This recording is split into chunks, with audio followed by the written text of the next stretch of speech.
Praise the Lord. Greetings to you all in the name of our Lord and Savior Jesus Christ. Today's Bible verse, Isaiah chapter 53 verse 12. He willingly gave his life and shared the fate of evil men. He took the place of many sinners and prayed that they might be forgiven. ಈ ದಿನದ ದೇವರ ವಾಕ್ಯ ಯೆಶಾಯನ ಪ್ರವಾದನೆ ಗ್ರಂಥ 53ನೇ ಅಧ್ಯಾಯ 12ನೇ ವಚನ. ತನ್ನ ಪ್ರಾಣವನ್ನು ಧಾರೆ ಎರೆದು ಮರಣ ಹೊಂದಿ ದ್ರೋಹಿಗಳೊಂದಿಗೆ ತನ್ನನ್ನೂ ಎಣಿಸಿಕೊಂಡು ಬಹುಜನ ದ್ರೋಹಿಗಳ ಪಾಪವನ್ನು ಹೊರುತ್ತಾ ಅವರಿಗಾಗಿ ವಿಜ್ಞಾಪನೆ ಮಾಡಿದನಲ್ಲ. ನಮ್ಮ ಯೇಸು ಸ್ವಾಮಿ ಬಹುಜನ ದ್ರೋಹಿಗಳೊಂದಿಗೆ ತನ್ನನ್ನೂ ಎಣಿಸಿಕೊಂಡು ಅವರ ಪಾಪಗಳನ್ನು ತನ್ನ ಮೇಲೆ ಹೊತ್ತುಕೊಂಡು ಅವರಿಗಾಗಿ ವಿಜ್ಞಾಪನೆ ಮಾಡಿದನು. ಇದಕ್ಕೆ ಆಧಾರವಾಗಿ ನಾವು ಲೂಕನು ಬರೆದ ಸುವಾರ್ತೆ 23ನೇ ಅಧ್ಯಾಯ 13ರಿಂದ 16ನೇ ವಚನಗಳಲ್ಲಿ ನಾವು ನೋಡುತ್ತೇವೆ. ಅಲ್ಲಿ ಪಿಲಾತನು ಇದ್ದಾನೆ ಮತ್ತು ಯೇಸು ಸ್ವಾಮಿಯನ್ನು ಜನರೆಲ್ಲರೂ ಹಿಡಿದುಕೊಂಡು ಆತನ ಮೇಲೆ ಅನೇಕ ದೂರುಗಳನ್ನು ಹೇಳಿ ಪಿಲಾತನ ಮುಂದೆ ತಂದು ನಿಲ್ಲಿಸಿದ್ದರು. ನ್ಯಾಯ ವಿಚಾರಣೆ ಮಾಡುವುದಕ್ಕಾಗಿ ಪಿಲಾತನು ಅವರ ಮುಂದೆ ನಿಂತಾಗ ಆ ಪಸ್ಕದ ಹಬ್ಬದಲ್ಲಿ ಜನರು ಅಪೇಕ್ಷಿಸುವ ಒಬ್ಬ ಮನುಷ್ಯನನ್ನು ಬಿಡಬೇಕಾಗಿರ್ತಕ್ಕಂಥದ್ದು ದೇಶಾಧಿಪತಿಯ ಪದ್ಧತಿಯಾಗಿತ್ತು. ಆದುದರಿಂದ ಆ ಪಿಲಾತನು ಯೇಸು ಸ್ವಾಮಿಯನ್ನು ಬಿಟ್ಟು ಬಿಡಬೇಕು ಎಂಬುದಾಗಿ ಅವನು ಯೋಚಿಸ್ತಾ ಇದ್ದನು. ಯಾಕೆಂದರೆ ಆ ಜನರು ತಂದು ಹಾಕಿರುವ ದೂರುಗಳಲ್ಲಿ ಯಾವುದೂ ಕೂಡ ಯೇಸು ಸ್ವಾಮಿ ಮರಣದಂಡನೆಗೆ ತಕ್ಕವನು ಎಂಬುದಾಗಿ ಹೇಳುವಂತಹ ದೂರುಗಳಿರಲಿಲ್ಲ. ಆದುದರಿಂದ ಯೇಸು ಸ್ವಾಮಿಯನ್ನು ಬಿಡಿಸಲು ಅವನು ಪ್ರಯತ್ನಿಸುತ್ತಾನೆ. ಆ ಜನರಿಗೆ 3 ಪ್ರಶ್ನೆಗಳನ್ನು ಮಾಡುತ್ತಾನೆ.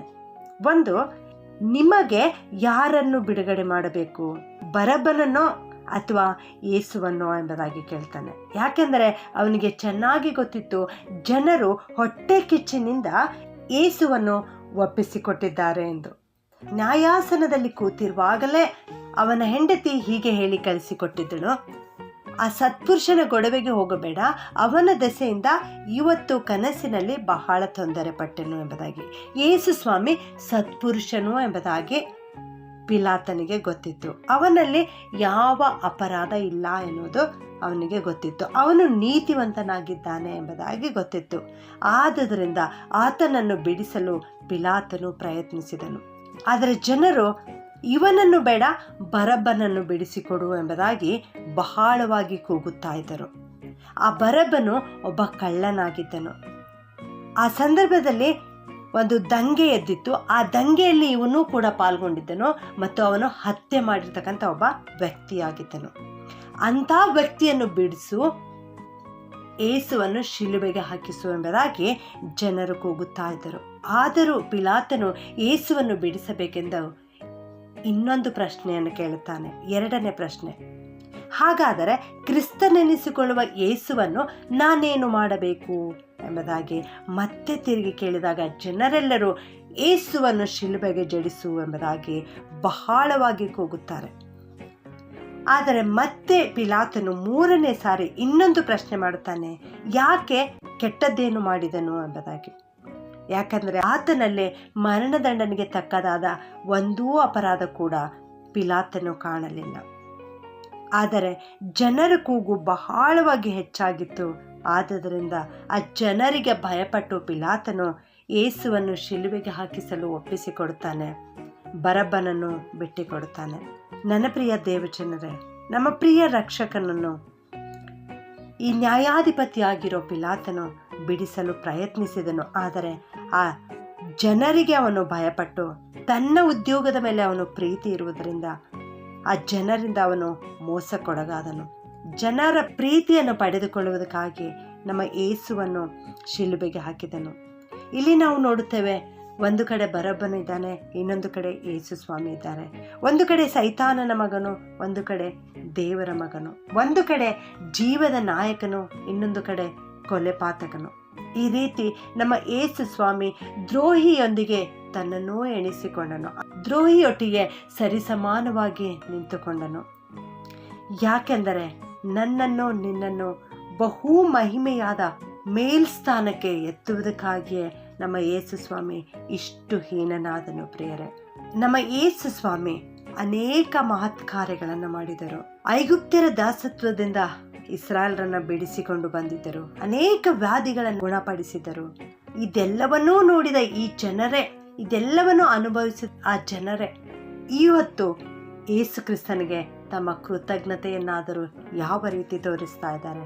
ಯೇಸುವನ್ನು ಶಿಲುಬೆಗೆ ಹಾಕಲು ಒಪ್ಪಿಸಿಕೊಡ್ತಾ ಇದ್ದಾರೆ. ಈಗ ತಾನೇ 5 ದಿವಸಗಳ ಹಿಂದೆಯೇ ಇದೇ ಜನರು ಯೇಸು ಸ್ವಾಮಿಯ ಕುರಿತು ಹೊಗಳುತ್ತಾ ಇದ್ದರು. ದಾವೀದ ಕುಮಾರನಿಗೆ ಹೋಸನ್ನ ಎಂಬುದಾಗಿ ಹಾಡಿರ್ತಕ್ಕಂಥ ಇದೇ ಜನರು, ಇವರ ಮನಸ್ಸು ಎಷ್ಟು ಚಂಚಲ ಮನಸ್ಸು ಎಂಬುದಾಗಿ ನಾವು ಇಲ್ಲಿ ನೋಡುತ್ತಾ ಇದ್ದೇವೆ ಪ್ರಿಯರೇ. ಈ ಲೋಕದ ಜನರು ಇದೇ ರೀತಿಯ ಜನರಾಗಿದ್ದಾರೆ. ಯಾವ ಸಂದರ್ಭದಲ್ಲಿ ಹೊಗಳುತ್ತಾರೋ ಗೊತ್ತಿಲ್ಲ, ಯಾವ ಸಂದರ್ಭದಲ್ಲಿ ತೆಗಳುತ್ತಾರೋ ಗೊತ್ತಿಲ್ಲ. ಆದುದರಿಂದ ನೀನು ನಿನ್ನ ಅಧಿಕಾರದಲ್ಲಿ ಇವತ್ತು ಇರುವುದಾದರೆ ಈ ಜನರ ಹೊಗಳಿಕೆಗೆ ನೀನು ಮರುಳಾಗಬೇಡ, ಜನರ ನಿಂದೆಗೆ ನೋವುಂಟು ಮಾಡಿಕೊಳ್ಳಬೇಡ. ಯಾಕೆಂದರೆ ಇಂದು ಹೊಗಳಿದವರೇ ನಾಳೆ ಹೊಗಳುತ್ತಾರೆ.